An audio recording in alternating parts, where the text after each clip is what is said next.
Apocalipse, capítulo de número 5. Quem encontrou, diga amém. Está escrito assim: e vi na mão direita do que estava sentado sobre o trono um livro, escrito por dentro e por fora, selado ele com 7 selos. Vi também um anjo forte bradando com grande voz: quem é digno de abrir o livro e de romper os seus selos? E ninguém no céu, nem na terra, nem debaixo da terra podia abrir o livro e nem olhar para ele.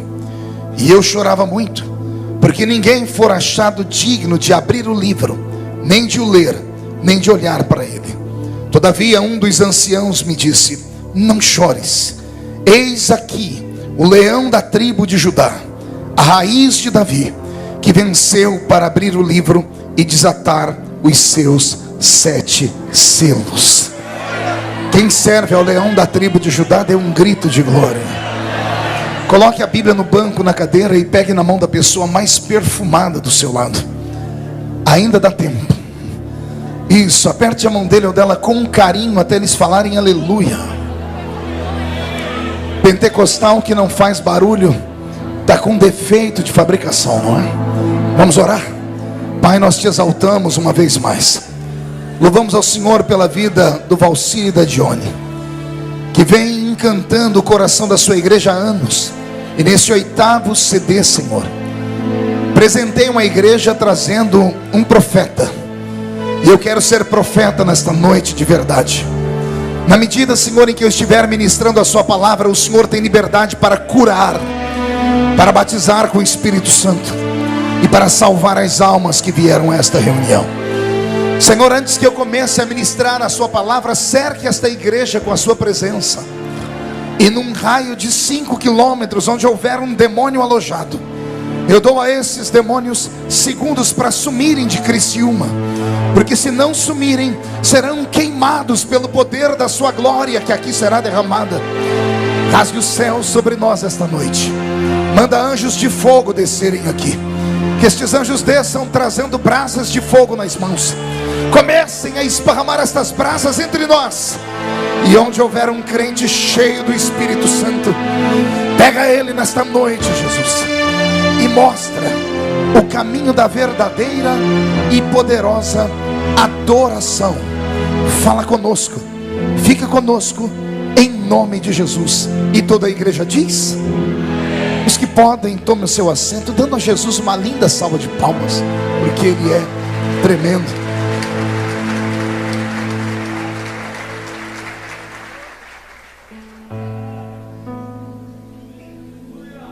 Graças a Deus.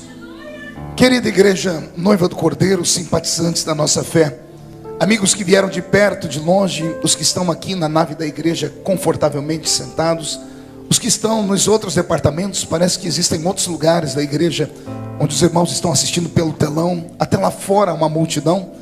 Eu tenho uma palavra para você: não importa o lugar onde você está, o que importa é que você esteja no lugar mais seguro do mundo, que é a presença do Deus eterno, no centro da vontade de Deus. As pessoas que nos assistem pela TV, se puderem neste momento pararem todos os seus afazeres e prestarem atenção nesse pregador, eu tenho certeza que Deus vai mudar a sua história nessa noite. Eu prego o Evangelho de Jesus desde criança. Eu tinha 13 anos quando comecei a pregar. Hoje eu tenho 42 com cara de 50. O corpinho é de 60. E você ri porque não é você. Mas eu não tenho na minha memória, desde a minha infância até os dias de hoje, nenhuma lembrança de um culto onde Jesus tenha faltado da reunião. Pelo menos um amém eu ouvi aqui atrás. Eu vou tentar melhorar a sentença para todo mundo entender. Eu quis dizer que desde a minha infância até hoje, eu não me lembro de um culto onde Jesus tenha sequer chegado atrasado na reunião. Às vezes, por motivo de força maior, somos obrigados a chegar no culto depois que ele começa. Às vezes, somos obrigados a sair do culto antes dele terminar. Mas Jesus nunca fez isso.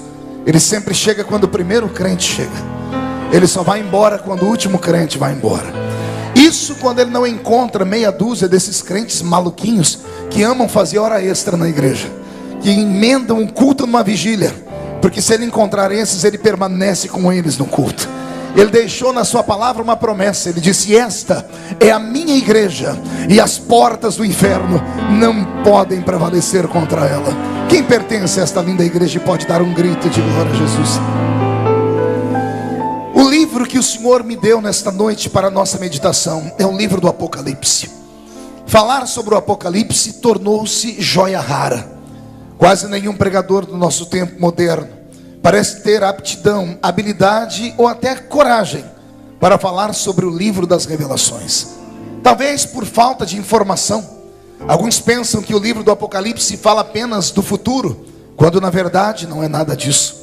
O Apocalipse é uma mescla do passado, do presente e do futuro. No início do livro, quando Jesus arrebata o espírito de João, ele diz a João: João, tudo que você ver, escreve em um livro. E você vai escrever sobre as coisas que eram, as coisas que são e as coisas que hão de acontecer. O Apocalipse, então, não é apenas o livro do futuro, não é apenas o livro das calamidades, não é apenas o livro do derramar, do toque das trombetas, das taças, do cálice da ira de Deus. O Apocalipse também é um livro histórico, carregado de informações que nesta noite vai mexer com o nosso coração aqui. É claro que o Apocalipse falava naqueles dias de João, há 2000 anos atrás, sobre as coisas que eram antes dele. Falavam sobre as coisas que estavam acontecendo naquele presente século em que João vivia, e falava também sobre as coisas que ainda viriam de acontecer. Vivemos nos dias em que, creio eu, a nossa geração verá se cumprir em todos os pontos da Bíblia as promessas do Senhor. Posso estar errado, mas eu creio que a maioria daqueles que estão aqui nesta noite não provarão a morte. Antes, porém, ouvirão o soar do toque da trombeta. E vai acontecer exatamente como Paulo escreveu a carta aos Tessalonicenses, que dada a palavra de ordem, o mesmo Senhor descerá do céu com alarido e voz de arcanjo. Os que morreram em Cristo ressuscitarão primeiro. Depois nós, os que ficarmos vivos, seremos transformados e arrebatados seremos, e estaremos para sempre com o Senhor nos ares. E se a trombeta fosse tocada neste exato momento, e daqui desta igreja em Criciúma só 2 crentes fossem arrebatados, eu tenho certeza que o primeiro sou eu. Quem é o segundo? Deixa eu ver. Então dá um grito mais alto do que esse para incomodar o inferno. Eu fico imaginando, se Jesus voltasse agora, quantos de nós subiríamos de verdade? E eu falo isso pela expressão facial da igreja, falo isso pela maneira como a igreja se porta numa reunião como essa. É claro que tem alguns que estão adorando ao Senhor em espírito e em verdade. Já vi olhos aqui lacrimejando, vi lábios balbuciando palavras ininteligíveis, que nós chamamos de línguas estranhas. Mas também percebi pessoas que parece que não sabem onde estão, pessoas que estão completamente absortas e perdidas, pessoas que só estão aqui neste momento porque olharam para trás, não tem como sair, porque o ambiente está carregado. Mas se pudessem já teriam ido embora há muito tempo, até porque o demônio das 9 horas já começou a operar. Mas eu gostaria que você entendesse que Deus te trouxe hoje aqui, porque Ele quer te dar um puxão de orelha daquele tamanho, e que quando esse culto terminar, você vai dizer assim: muito obrigado, Senhor, por eu não ter saído daqui. Você crê nisso? Então dá mais um grito de glória a Deus. Olhe para o irmão do seu lado e diga para ele: está preparado para uma viagem? Diga: uma viagem só de ida para dentro do coração de Deus. Querida igreja, o livro do Apocalipse, no capítulo 5, traz uma revelação eterna. Pela primeira vez na história, há dentro do céu um homem, pelo menos um homem que tem coragem de contar para nós as coisas que ele viu. Houve outro homem na Bíblia que foi ao céu também, e ele, quando resolveu escrever a carta à igreja, que ele achou que podia receber essa revelação, ele resolveu não contar que era ele mesmo. Teve medo de que as pessoas o oprimissem para saber sobre as coisas que ele viu no céu. E pelo seu intelecto, pelo seu preparo, era um grande advogado.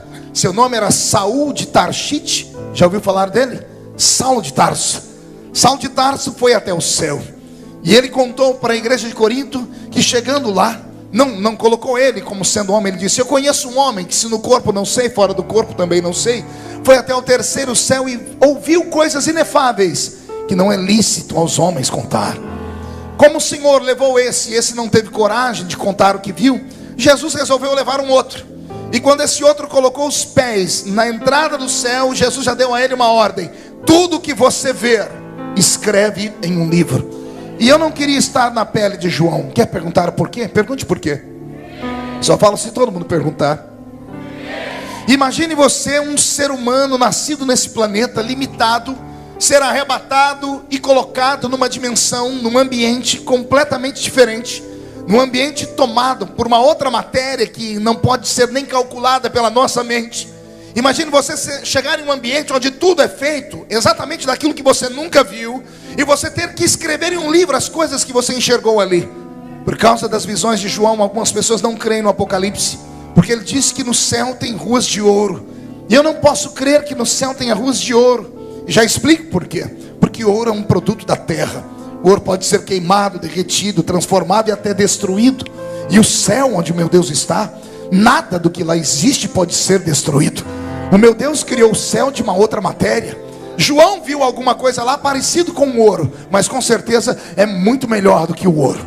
Mas para trazer para o nosso entendimento, ele acabou escrevendo que lá no céu tinha ruas de ouro. Ora, não é ele que vai desenhar a cidade santa e falar que a cidade tem uma muralha, e a muralha é feita com 12 camadas de pedras preciosas. Ele vai falar que as camadas que compõem esse muro que cerca a Nova Jerusalém são feitas do carbúnculo, do jáspio, do berílio. Ele vai falar da turquesa, ele vai falar da esmeralda. Mas quem conhece um pouco de geologia sabe que todos esses produtos são da terra. É preciso que o produto da terra seja transformado primeiro no carvão mineral, no carvão mineral num cristal de rocha, no cristal de rocha há uma pedra semi-preciosa, depois há uma pedra extremamente preciosa, ou seja, levam-se milhares e milhares de anos para isso. E o céu não é feito de nada que tem na terra. João, quando olhou para o muro que cerca aquela cidade, ele viu alguma coisa parecida com a esmeralda, mas não era esmeralda, era muito mais precioso do que a esmeralda. Porque o céu é um lugar reservado para aqueles que um dia hão de habitar na eternidade com o eterno Deus de Israel. Então, quando o Senhor levou João para o céu, depois que João caminha pela eternidade, é claro que ele não foi ali num corpo como o meu e o seu. João foi arrebatado em espírito. O seu corpo possivelmente ficou deitado na ilha de Patmos, na ilha da rocha, ou na ilha das bestas feras, um lugar que era reservado para homens que driblavam a morte. Você sabia disso? Os gregos tinham muito medo de homens que driblavam a morte. Pensavam eles que esses homens não eram homens, mas sim semideuses, filhos de Zeus com um ser humano normal. Pensavam eles que eram seres que, por vencerem a morte, tinham uma habilidade extrema. Então eram como se fossem feiticeiros e bruxos. E Roma naquele tempo vivia sob a insígnia do pensamento dos gregos. Todos que conhecem a história de João sabem que ele é o último apóstolo a permanecer vivo. Todos já estavam mortos. E João está no alto dos seus 90 anos. Quando o imperador de Roma, Facínora como era, resolveu colocar fim à linhagem dos discípulos de Cristo, mandou trazer João à sua presença, o velho de 90 anos, e pediu para que João negasse a Cristo. Ordenou na verdade. E o velho João não teve coragem de negar o seu Salvador. Quando questionado se ele não tinha medo da morte, a história diz que João disse àquele imperador: a morte não é minha inimiga, a morte é uma carruagem que me levará à presença do meu amigo, em quem eu colocava a cabeça no seu peito e sinto saudades do batimento cardíaco dele. Foi então que esse imperador romano, como todos os que estudam história sabem, Roma era uma fábrica de tortura. E os romanos sempre foram na história os homens que mais criaram métodos de tortura. Esse homem leu a história de todos os apóstolos de Cristo, a maneira como eles haviam morrido, e ele queria entrar para a história. Ele queria matar João de uma maneira diferente. Não queria crucificar João de cabeça para baixo como Pedro. Não queria arrastar o corpo de João pelas ruas como arrastar o corpo de Marcos pelas ruas de Alexandria e todo esfolado morreu. Não, ele queria criar uma maneira nova. E ele inventou. Colocou um tacho de azeite fervendo na antessala do seu palácio. Um tacho gigante. E ali com azeite fervendo, inquiriu mais uma vez o velho João e disse a ele: se não negares o seu Cristo, você será lançado dentro daquele tambor de azeite fervendo. Como João não negou a Cristo, foi lançado dentro daquele tambor de azeite fervendo, daquele tacho de azeite fervendo. E a história diz que quando o corpo de João se encontrou com o azeite fervendo, subiu uma cortina de fumaça branca, o choque de temperatura, e todos esperavam ouvir gritos. Esperavam logo na sequência ver um pedaço de carne, como se fosse uma borracha derretida. Mas quando a cortina de fumaça desaparece, lá está o velho João, dentro do tacho de azeite fervendo, tomando um banho de azeite. Primeira sessão de hidratação de pele da história. o primeiro homem que hidratou a sua pele com azeite fervendo. Então o imperador o questiona: por que é que esse azeite não te queima? E João grita, diz os historiadores: é porque o azeite que está dentro de mim é mais quente do que o azeite que está do lado de fora. A presença do Espírito Santo. Como João dribla a morte, nos seus anos não foi apenas ele. A história diz que alguns homens conseguiram ficar 4 horas pendurados pelo pescoço e não morriam. Outros foram enterrados vivos, depois, 2 dias depois, encontraram eles vivos ainda dentro dos seus caixões. Eram homens que conseguiam driblar a morte. Não se sabe se era por causa do seu estado biológico, ou se era porque haviam feito pactos. Então os romanos, quando viam alguém vencer a morte, cultuavam como os gregos. Pegavam esses homens e os isolavam numa ilha, chamada Ilha de Patmos. É para lá que vão levar o homem que driblou a morte.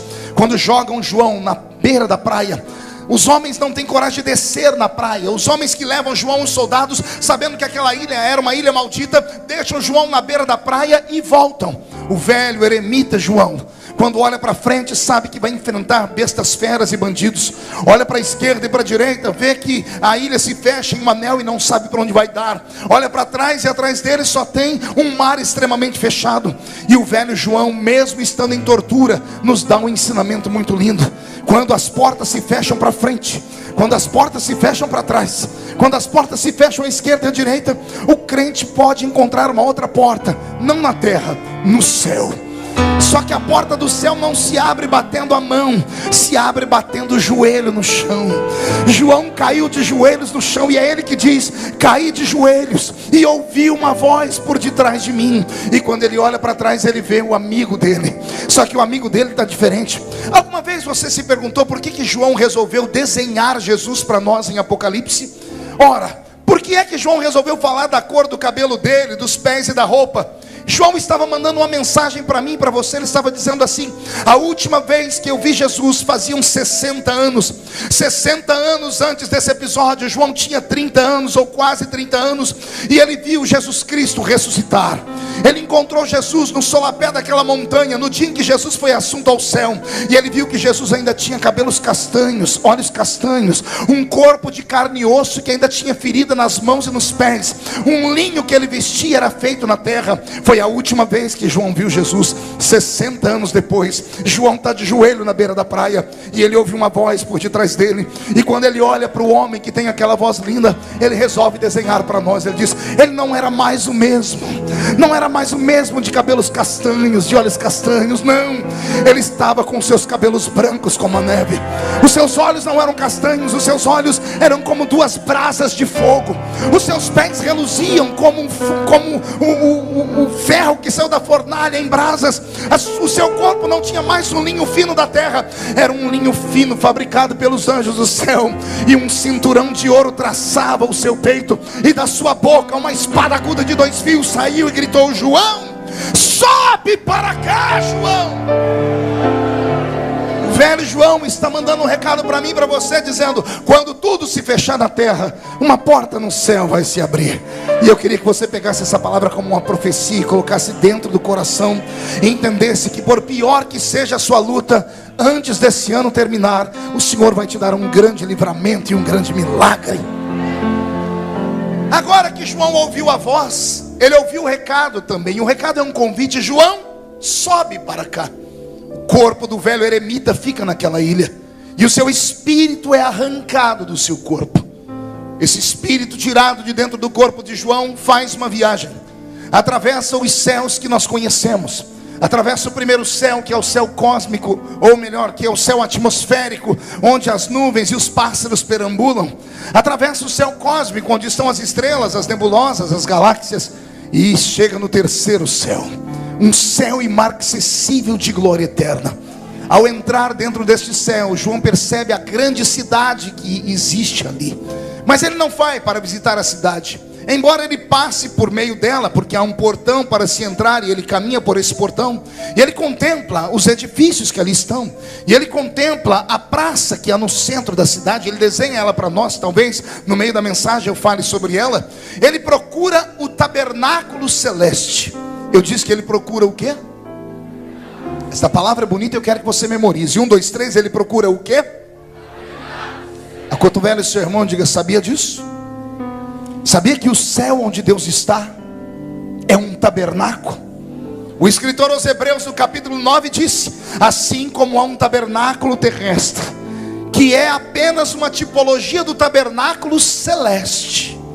Quando Moisés estava lá no Egito, ou saído do Egito, quando ele viu o povo adorar um bezerro de ouro, e ele voltou para o alto da montanha, ele entrou numa negociata com Deus, para tentar falar: Senhor, os homens só vão conseguir te adorar se eles tiverem um objeto fixo. Como não podem adorar imagem, eles precisam pelo menos de um endereço para te adorar. Então Deus mostra para Moisés o céu. Deus leva Moisés no tabernáculo celeste. E quando Moisés desce da montanha, ele chama 2 homens que Deus havia ungido para trabalharem com o ouro e a prata. Você lembra deles? Um deles era Aholiabe. E Moisés vai dizendo: eu vi lá em cima no céu um objeto assim. E Aholiabe entendia a visão e desenhava. Então, quando nós vemos o tabernáculo do Velho Testamento, ele não é só uma tenda, ele é exatamente um modelo do céu. E quando João entra dentro do céu, ele procura este tabernáculo. Ele sobe pelo alpendre da entrada, ele atravessa o átrio, ele passa pelo lugar santo e chega no Santo dos Santos. Ao entrar no Santo dos Santos, João contempla um ser poderoso assentado num trono. E esse ser tem no seu colo um livro fechado, selado, por dentro e por fora. Interessante que João não ouve ninguém falar nada até este momento, mas quando ele olha para o livro que está lacrado e fechado, o coração dele quase explode no peito, e ele começa a chorar. Na sequência, um homem de branco dentro daquela sala dá uma ordem, ou melhor, dá uma informação. Ele diz: ninguém na terra, nem debaixo dela, nem em cima dela, foi encontrado digno de olhar para o livro, de abrir o livro, ou de ler aquilo que está escrito dentro dele. E João começou a chorar muito. Chorar muito é chorar compulsivamente, é um choro de angústia e de muita dor. Foi a primeira e a última vez que alguém chorou dentro do céu. Anote isso para sempre: nunca mais haverá ninguém chorando dentro do céu. O choro de João mexeu com o coração de Deus que estava lá dentro.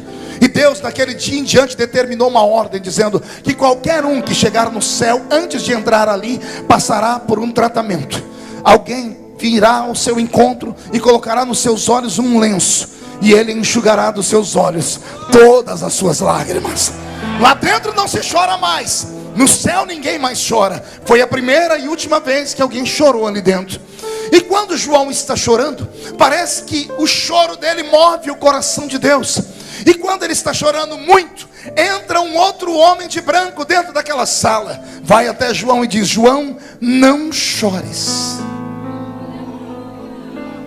Primeiro, antes de falar sobre isso, deixe eu questionar a igreja: você tem noção de que livro era aquele? Porventura algum dia você teve a curiosidade de estudar sobre isso? Porque todos nós, ou pelo menos aqueles que estudam um pouco de escatologia, vão dizer e apontar que o livro do Apocalipse, do capítulo 5, era um livro de misérias, de pragas, de derramamento de ira, de taças, de toque de trombeta, do derramamento de toda sorte de misérias que viriam sobre o mundo, de terremotos, de maremotos, de doenças, de pestes, de insetos. E todas as pessoas, ao olharem para este livro, pensam se tratar disso. Mas o livro do capítulo 5 não era um livro de misérias. É o livro mais lindo já escrito em toda, nem na humanidade, é em todo o universo. A tinta usada para escrever esse livro, ela tem cor, e a cor dela foi vermelha. O que está escrito neste livro não é apenas uma história. Esse livro está cheio de nomes, e um deles deve ser o seu. Esse livro, ele é famoso, pelo menos entre os teólogos, ele tem um nome pomposo. O nome na teologia é Livro da Redenção da Humanidade. Mas como nós somos aqui da roça, é melhor chamar ele pelo apelido que nós entendemos. Aquele livro era o Livro da Vida. Ah, não vou falar de novo. Aquele livro não era um livro comum, era o Livro da Vida. Sabe o que está escrito lá? O nome de todos aqueles que vieram antes de nós e aceitaram Jesus. O nome de todos os que estão aqui e aceitaram Jesus como Salvador. E só para te deixar feliz, o nome de todos aqueles que ainda vão ser salvos, como da sua família, porque você crê na palavra, crê no Senhor Jesus e será salvo tu e a tua casa. O livro da vida era o livro que estava no colo de Deus. Aí vem a pergunta que não quer calar: pastor, se é o livro da vida, por que é que João chorou ao invés de ele ficar feliz? E aqui começa a minha pregação. Simples, porque aquele livro não era só um livro, ele era um testamento. E um testamento é aquele livro onde dentro dele existe o nome de pessoas que vão herdar heranças deixadas por alguém que está morrendo. Mas o livro só pode ser aberto quando aquele que atestou e deixou herança morre. Somente quando alguém morre é que o testamento é aberto. E o que estava escrito naquele livro era o maior dom da existência, que era o dom da vida eterna. Só que ninguém na terra podia morrer pelo homem, nem debaixo dela, nem em cima dela. Por isso aquele livro nunca poderia ser aberto. Ou seja, se aquele testamento não fosse aberto, nenhum de nós aqui dentro herdaríamos a vida eterna. Se aquele livro não fosse aberto, não haveria igreja, não haveria dupla, Valcir e Dione. Se aquele livro não fosse aberto, não haveria línguas estranhas nem lágrimas nos seus olhos. Se aquele livro não fosse aberto, a maioria de nós estaríamos no meio da rua agora, escravos do diabo e o Satanás junto com seus demônios nos fazendo de bicho lá fora. Se aquele livro não fosse aberto, não haveria esse termo de paz que estamos sentindo aqui dentro. Se aquele livro não fosse aberto, não haveria igreja. Por isso, quando João viu o livro fechado e ele viu um homem lá dentro do céu gritando: ninguém na terra, nem de baixo nem em cima, foi encontrado digno de sequer olhar. Se não pode olhar, como é que vai abrir? Se não há alguém que abra, o que está escrito nele nunca vai se cumprir. E se não se cumprir nunca o que está escrito ali, não há salvação. Por isso, a alma de João chorou. Mas enquanto João chorava, se levantou um outro homem de branco que correu até ele e disse: João, não chores, João. Eu imagino o velho João olhando para aquele homem de branco e pensando: eu posso chorar. Você não pode chorar porque você é anjo, você já mora no céu, eu ainda moro na terra. Se aquele livro não for aberto, eu nunca vou vir morar aqui. Você não chora porque você é salvo, eu tenho que chorar porque se o livro não for aberto, eu nunca estarei aqui salvo, nem minha família. Toda obra que foi feita foi inútil. E então o homem se apresenta para João dizendo: João, já encontramos uma fórmula do livro ser aberta. Olhe quem é que está entrando por esta sala agora, João. E quando João fixa o olhar, entra dentro daquela sala um homem todo bonito, poderoso, um ancião de dias. E João pergunta: quem é ele? E o homem de branco diz assim: João, eis ali o leão da tribo de Judá, a raiz de Jessé, que venceu para abrir o livro e desatar os seus 7 selos. Quem acredita nessa história, dê glória a Deus. O que eu trago agora é uma revelação para aqueles que amam a Bíblia. Eu quero agora pregar a mesma história, mas usando um outro livro do Velho Testamento. Uma história que talvez você nunca tenha ouvido. No capítulo 6, versículo 8 do livro do profeta Isaías, o texto áureo dos congressos missionários. Uma pergunta é feita e uma resposta é dada. A pergunta feita é esta: e agora? A quem enviarei? E quem há de ir por nós? E a resposta é esta: eis-me aqui, envia-me a mim. Inúmeras vezes, milhares de vezes preguei esse texto. Preguei esse texto no Brasil e fora dele. Até que um dia o Senhor falou comigo: Marco, estude com afinco, porque o que está escrito no capítulo 6 de Isaías não é apenas sobre a obra missionária para o homem, mas sim sobre a maior obra missionária da existência. O capítulo 5 do Apocalipse é um paralelo com Isaías capítulo 6. O fato é o mesmo, se dá no mesmo ambiente. A diferença é que tem 2 homens contando a mesma história. Um é João e o outro é o profeta Isaías. Pastor, explica melhor. Ora, você já deve ter lido nos evangelhos que um evangelista diz assim: Jesus curou um cego. Aí no outro evangelho, o outro evangelista diz: e Jesus curou 2 cegos. E alguns crentes chegam a pensar assim: será que tem alguém mentindo? Não, não é, não tem ninguém mentindo. É que um discípulo estava num lugar da cruzada e o outro estava do outro lado da cruzada. Um viu um cego, mas quando terminou a cruzada, o outro disse: não, lá onde eu estava, um também foi curado.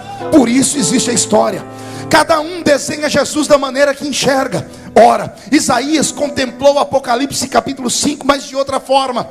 Isaías enxergou Deus assentado no trono, com as 2 mãos sobre a sua cabeça, olhando para a humanidade, fazendo a seguinte pergunta: e agora?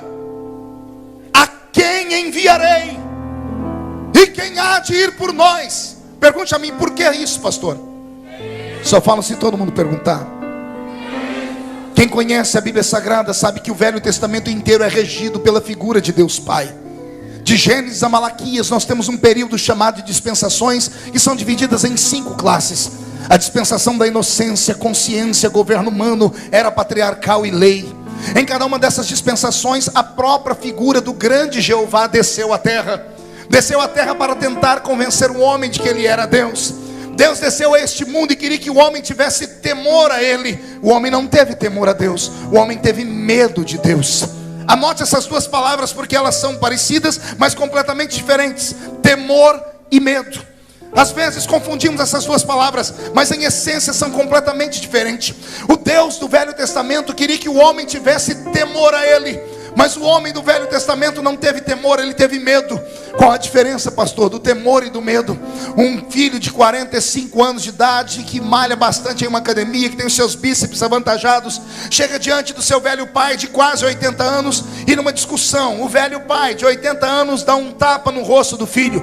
O filho, que é parrudo, troncudo, forte, não vai bater no pai porque ele tem medo do pai, é isso? Sim ou não? Não. Por que é que ele não bate no pai? Porque ele tem temor. Temor é respeito. Deus não quer que ninguém tenha medo dele. E eu já mando um recado aqui para esses crentes que não entendem nada de Jesus, que vêm à igreja porque tem medo de ir para o inferno. Se você está na igreja porque tem medo de ir para o inferno, você vai para o inferno dentro da igreja mesmo. Porque Deus não é um tirano.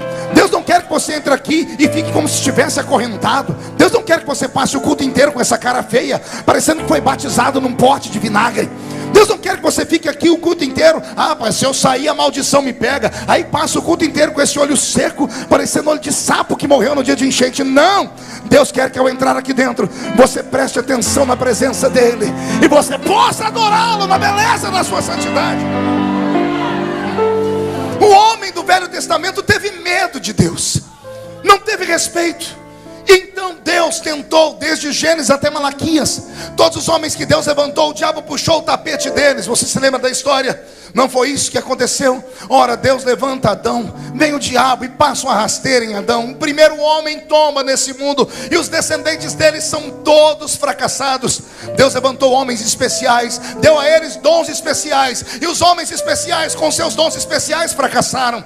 Deus levanta Salomão como sendo o mestre da sabedoria. Há quem diga que o homem sábio não erre o caminho, mas o homem que era o mestre da sabedoria morreu louco, porque se curvou diante dos deuses das suas muitas mulheres. Deus levanta Sansão para ser um homem que vai libertar o povo, e o homem que vai libertar o povo morre cativo, amarrado lá naquela grande imagem do deus Dagon dos filisteus. Deus levanta Davi para ser um homem segundo o seu coração, e Davi o que faz? Comete um pecado grosseiro. Ele manda matar o marido de uma mulher para ficar com ela.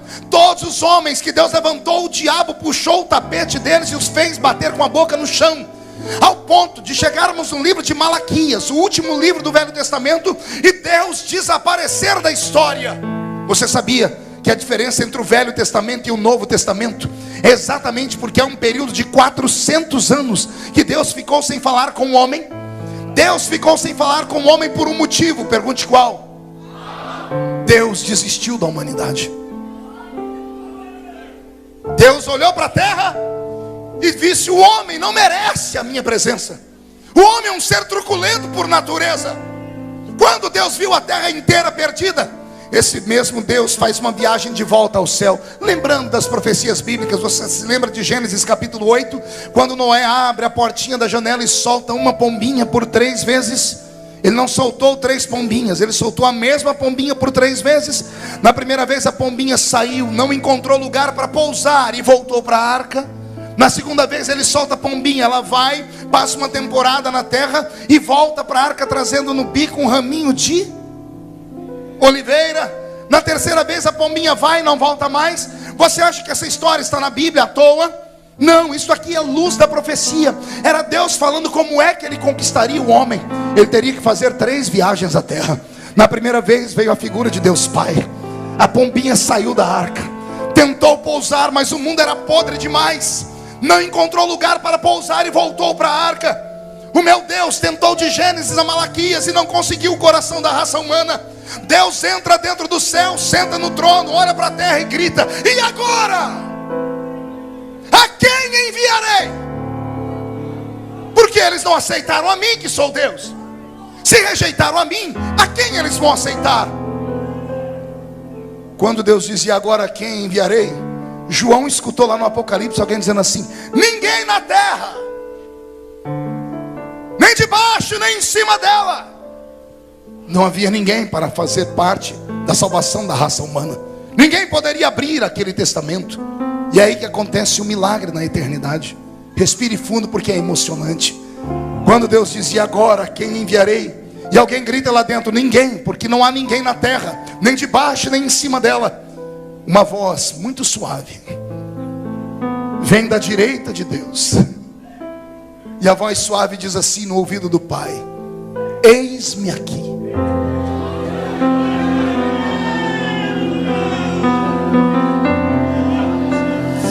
Eis-me aqui, envia-me a mim. Oh glória. Se prepare, porque agora vai ficar mais emocionante ainda. Quem não tem lenço, prepare a ponta da camisa ou a manga da gravata aí. Ou a manga da camisa e a ponta da gravata, melhor. Eu imagino que houve nesse momento um período de 400 anos. Isso no relógio da terra, no céu não existe isso, porque um dia para o Senhor é como 1000 anos. Mas houve um período de diálogo entre Deus Pai e Deus Filho. E são esses 400 anos nossos. Eu imagino o pai olhando para o filho dizendo assim: por que você quer ir? Porque eu já fui, nós somos um. Quem vê a mim, vê ao Pai. Não foi isso que Jesus disse?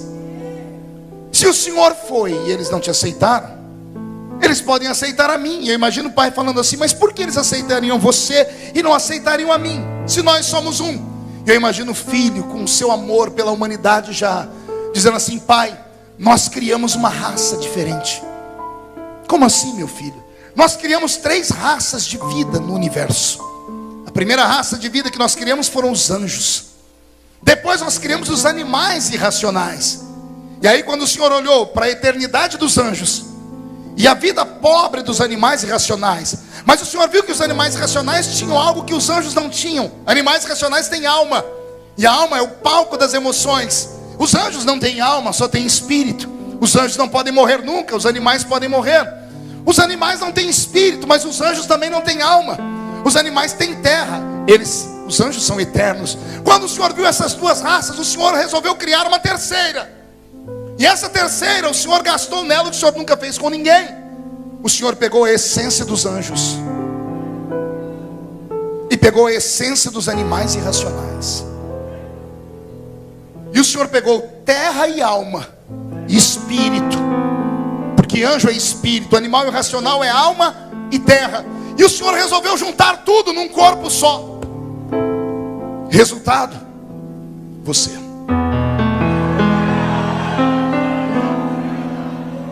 Resultado: a raça humana. E eu imagino o pai dizendo: e você quer chegar aonde? E Jesus diz assim: pai, o homem não é como um anjo, que não tem vontade própria. O homem não é como um animal que age só por instinto. Nós temos ao homem um dom, e esse dom custa muito caro.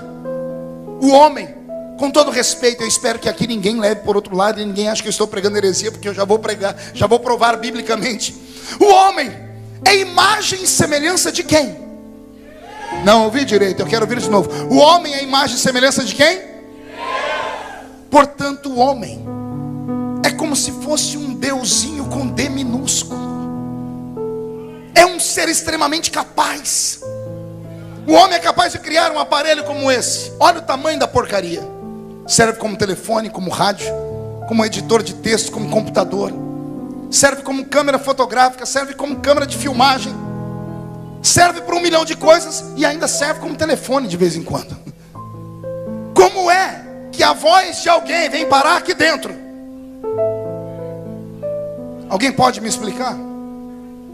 Eu sei que os meninos mais estudantes vão falar: pastor, existe, pastor, as ondas sonoras. E as ondas sonoras, elas vêm em forma digital ou analógica. E elas brincam pelo espaço, levados pelo vento, e batem naquele guarda-chuva ao contrário, que fica lá no céu, como é que chama? Satélite. E o satélite procura o chip que está dentro dessa porcaria. Pode falar o que quiser, eu não entendo. Como é que a voz de alguém vem parar aqui dentro? Alguém me explique. Se isso não é um milagre, Eu desconheço o milagre. E isso foi criado por quem? Pelo homem. Olha o instrumento que esse menino toca. Como é que pode sair esses sons? Olha a roupa que você está usando, o carro que tem lá fora te esperando.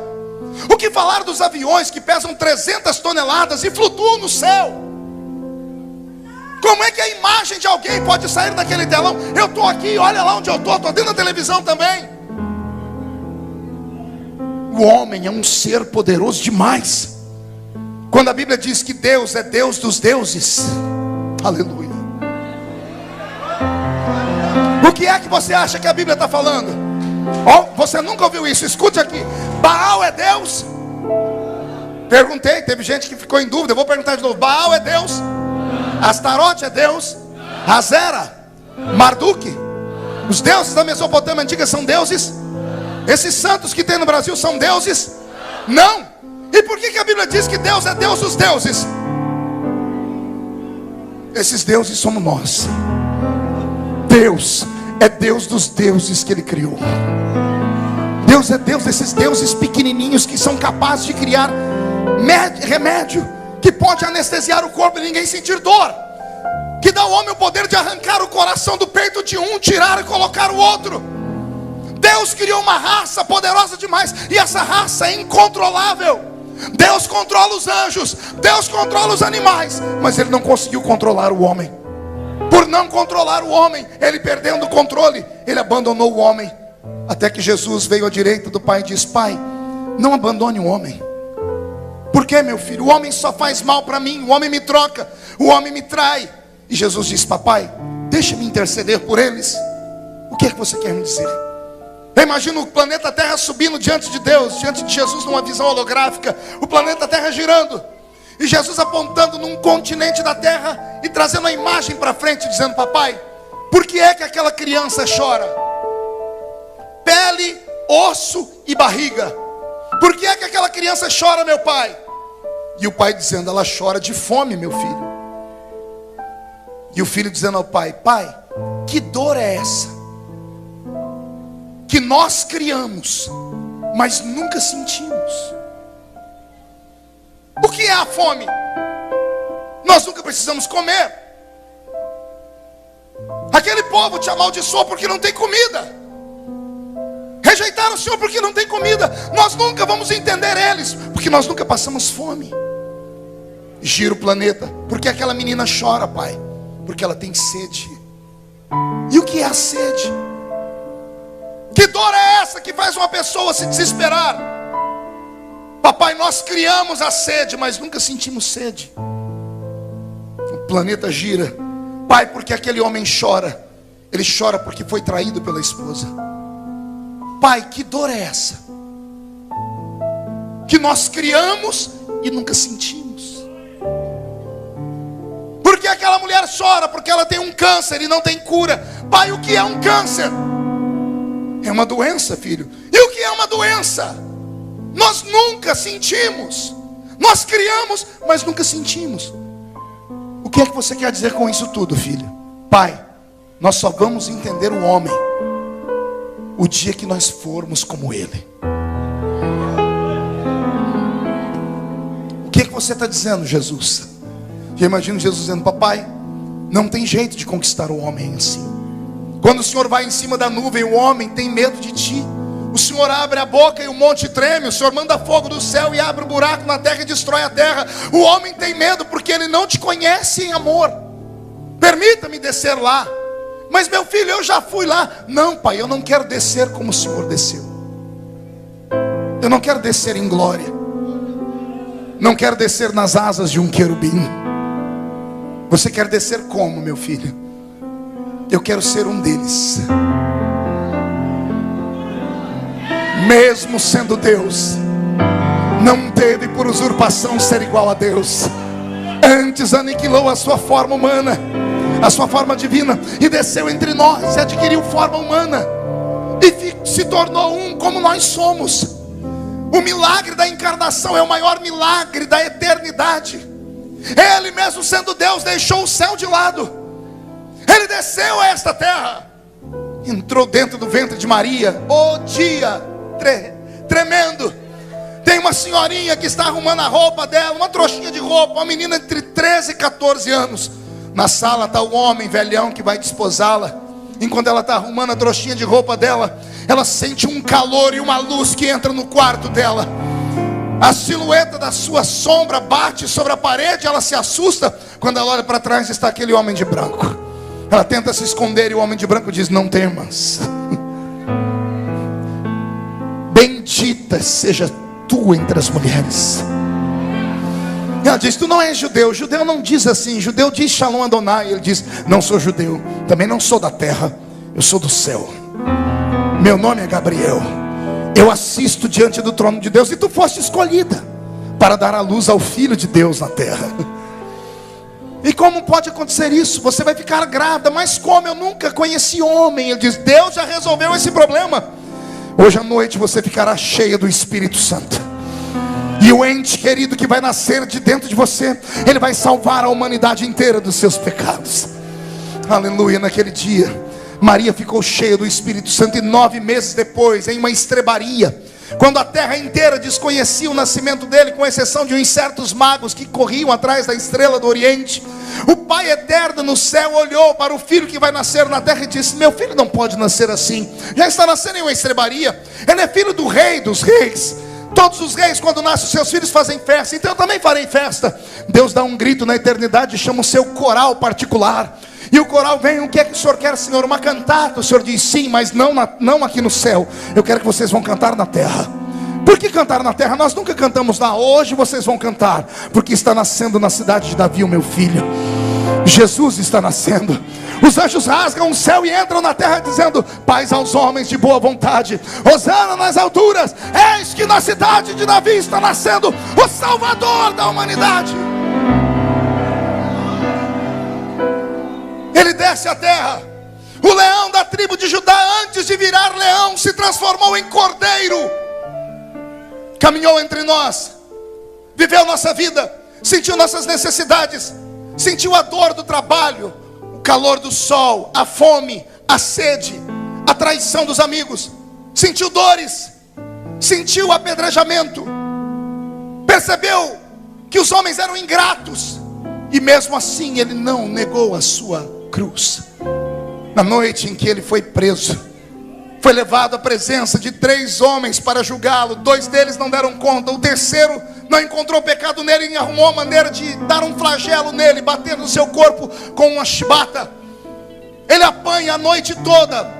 Esse chicote deixa nele mais de 400 cortes. Ele desmaia naquela noite. O homem que autorizou isso, Pôncio Pilatos, entra na sua casa e não dorme à noite. A esposa, percebendo que ele está perturbado, pergunta a ele o motivo. E ele diz: hoje eu julguei um homem, um jovem galileu. Nunca vi uma pessoa tão fina, tão educada. Não há nada nele. Ele apanhou calado. Ele não abriu a boca nem um minuto. E eu penso que Jesus não abriu a boca dele naquele dia para que você não ficasse com a sua fechada aqui dentro nessa noite. Na manhã seguinte, esse homem acorda com uma ideia brilhante. Era Páscoa. Na Páscoa os judeus perdoavam uma pessoa e condenavam outra. A exemplo do Velho Testamento, pegavam 2 animais. Um recebia a oração para que todo o pecado do povo fosse sobre ele, e esse andava pelo deserto. E o outro era morto e imolado. Os judeus fazendo isso no dia do Yom Kippur, no dia do grande perdão. Pôncio Pilatos, lembrando disso, busca na lei dos judeus. E amanhãzinha ele manda trazer 2 presos. Ele dá o nome deles: Barrabás e o tal Yeshua, aquele nazareno. Os 2 estão diante dele. Um está completamente flagelado, mais de 400 cortes no corpo. Jesus perdeu mais de 2 litros de sangue na noite anterior. Amarraram o corpo dele em um pano para que as suas cicatrizes ou as suas feridas não mais soltassem tanto sangue, senão ele morreria naquele dia. Mas agora que ele está diante de Pôncio Pilatos, e Barrabás ali também está preparado, firme. Barrabás era um terrorista. E Pôncio Pilatos grita à multidão: nesse dia do Yom Kippur, vocês perdoam sempre alguém? Eu tenho aqui 2 bandidos. Pelo menos os 2 estão condenados. A quem vocês escolhem para ser crucificado? A quem vocês perdoam? E a multidão que deveria perdoar Jesus, que deveria libertar Jesus, que deveria dar a ele a honra, porque ele matou a fome deles, ele matou a sede deles, ele curou a doença deles, ele trouxe alguns deles da morte de novo para a vida. Nenhum deles puderam olhar o meu Cristo nos olhos. Venderam o meu Jesus. E Jesus foi naquele dia condenado. Colocaram sobre ele uma cruz pesada. Ele sofreu como nenhum de nós jamais sofreríamos em toda a história. E mesmo no alto da cruz, sentindo dores que nenhum de nós jamais sentiria, ele não negou a sua cruz. Ele olhava para o futuro e enxergava esta igreja aqui em Criciúma. Ele enxergava você em qualquer ambiente onde você esteja. Ele enxergava você na sua casa agora. E por causa da sua alma, por causa do desespero em que você passa, ele resolveu morrer no nosso lugar. Naquele dia ele morreu. O astro-rei se escondeu no céu. A terra tremeu, regurgitou, tumbas se abriram, e ele foi arrastado para dentro da cova de um certo senador da república chamado José de Arimateia. Ele passa 3 dias no seio da terra. 3 dias depois, é domingo de manhãzinha, as mulheres estão chegando dentro da sua tumba, ou pelo menos no jardim onde a tumba estava. Elas querem cuidar do corpo dele, mas tomam um susto. Tem uma pedra arrolada para fora da porta da tumba. Tem 2 homens de branco de pé. Um dos evangelistas diz que soldados estavam desmaiados pelo chão.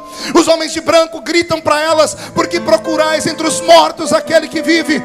Ele não está mais aqui, ele já ressuscitou. Uma delas sai correndo no meio do jardim. Ela enxerga de longe, vê um homem que ali está, e ela pergunta para ele: jardineiro, onde você colocou o corpo do meu mestre? Esse jardineiro vira para trás e abre a boca e solta uma palavra que mexe com ele. Ele diz assim: Maria. Ei, Maria, sou eu, Maria. Maria vai tentar botar a mão no corpo dele. Ele estende a mão e diz: não me toque, Maria, porque eu ainda não fui glorificado.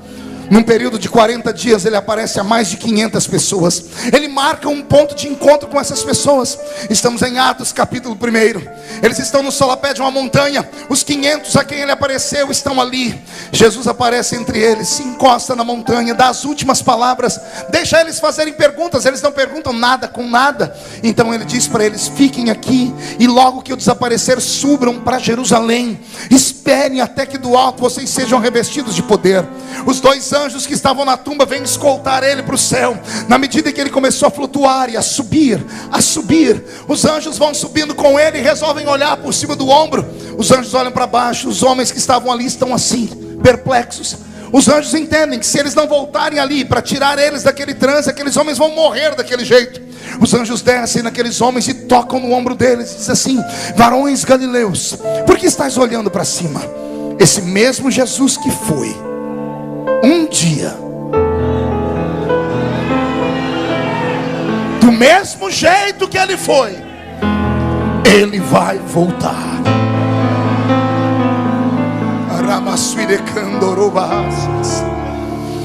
O corpo de Jesus é arrastado da terra e vai parar no céu. Vai parar aonde?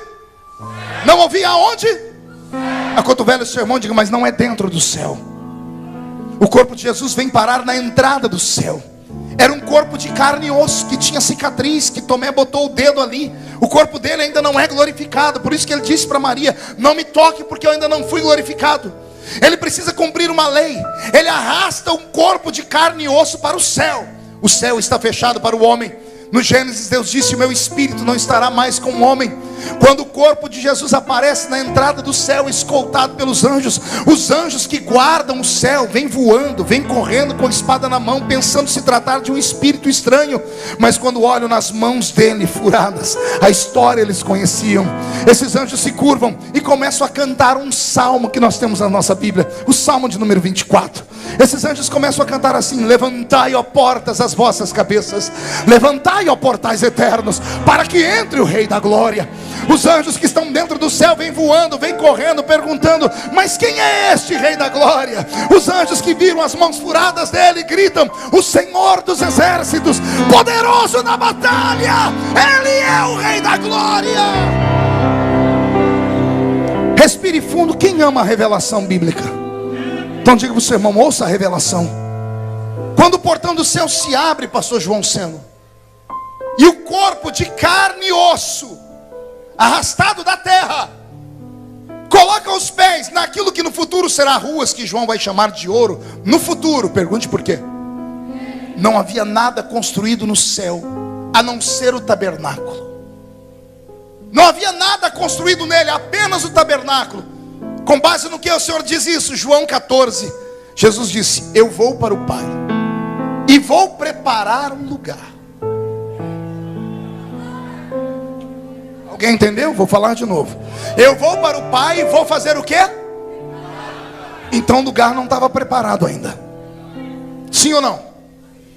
Quando Jesus chega no céu, o céu é um ermo, uma paisagem linda, branca, gigantesca, murada assim, regiões celestiais, e lá no centro está o tabernáculo do Deus vivo.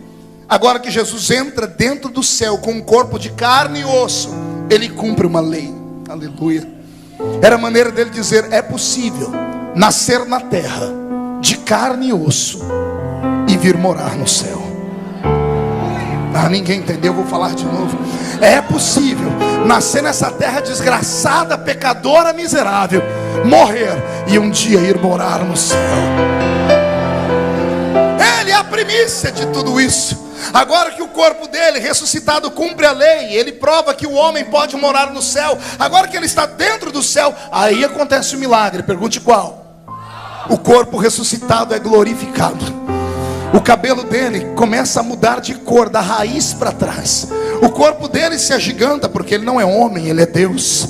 O corpo dele começa a brilhar como o sol. Suas roupas são trocadas, seus olhos ficam como chama de fogo. Ele agora não caminha mais, ele flutua. Digo eu, não a Bíblia, é um pensamento desse pregador, que agora que ele está flutuando, e ele é Deus, está no céu, aquele ermo do céu, ele disse que ia preparar um lugar, amém? Ele estende a mão esquerda para cá e a direita para cá, e da sua mão vai saindo o poder da criação, aquilo que ele cria sem precisar de matéria. Na medida em que ele vai flutuando rumo àquele tabernáculo, casas são construídas instantaneamente, edifícios começam a se levantar, ruas e avenidas começam a nascer. Uma daquelas casas tem o seu nome, um daqueles edifícios são seus. Só quem não é crente para não crer numa coisa dessa. Mas se tem alguém que acredita numa coisa dessa, eu não quero ver você dar um grito agora, eu quero ver você dar um berro de glória a Deus nesse lugar. Não estou satisfeito. Levante a mão direita para o céu, coloque no ombro de quem está do seu lado, com carinho e respeito. Ó, tem gente que nem para me obedecer presta, raça ruim. Agarra a pessoa, agarrou, chacoalha a pessoa até ela ficar irritada, irrita ela. Irrita, diga: Deus te trouxe aqui para isso. Diga: Deus te trouxe aqui para sacudir a sua salvação, para sacudir a sua fé, para sacudir o seu ministério, para sacudir a sua família. Deus te trouxe aqui para sacudir a sua alma. Eu não consigo imaginar como é que tem crente que não consegue sentir nada. Pelo amor que você tem em Jesus Cristo, será que o seu nome está escrito no livro da vida mesmo, irmão? Ah, meu Jesus. Agora que o céu está sendo construído, respire fundo. Jesus chega no meio da plataforma do céu e ele resolve incrementar. Pergunte para mim, o que é que ele resolve fazer, pastor? Ele resolve criar uma praça. Uma praça muito linda. E ele coloca um rio nessa praça. Um rio que corta essa cidade inteira. A Bíblia chama de rio de cristal. Esse rio não tem peixes, mas as águas desse rio também não são águas normais. As águas desse rio são águas quentes. São águas termais. Pastor, isso é heresia. Não é, o que dá a ler muito a Bíblia. 2 profetas viram a nascente do rio. Um deles escreveu, Ezequiel. Ele diz: eu vi esse rio, por onde as suas águas passavam, tudo que estava morto ressuscitava. Eu vi a nascente do rio. O rio nascia debaixo do trono de Deus. Onde nasce o rio da vida? Debaixo do trono de quem? Mas não conta para ninguém. Teve um outro profeta que viu o trono de Deus também. Só que quando ele olhou debaixo do trono de Deus, pastor, ele viu brasas de fogo. Isaías. E um serafim voou, e debaixo do trono pegou o quê? Brasas de fogo. O que tem debaixo do trono? O que tem debaixo do trono? Mas o que nasce debaixo do trono? O rio. O rio que nasce, ele é obrigado a passar no meio das pedras de fogo. E as águas do rio ficam águas quentes. Pergunte para quê? Se tiver algum médico aqui, pergunte a ele qual é o conceito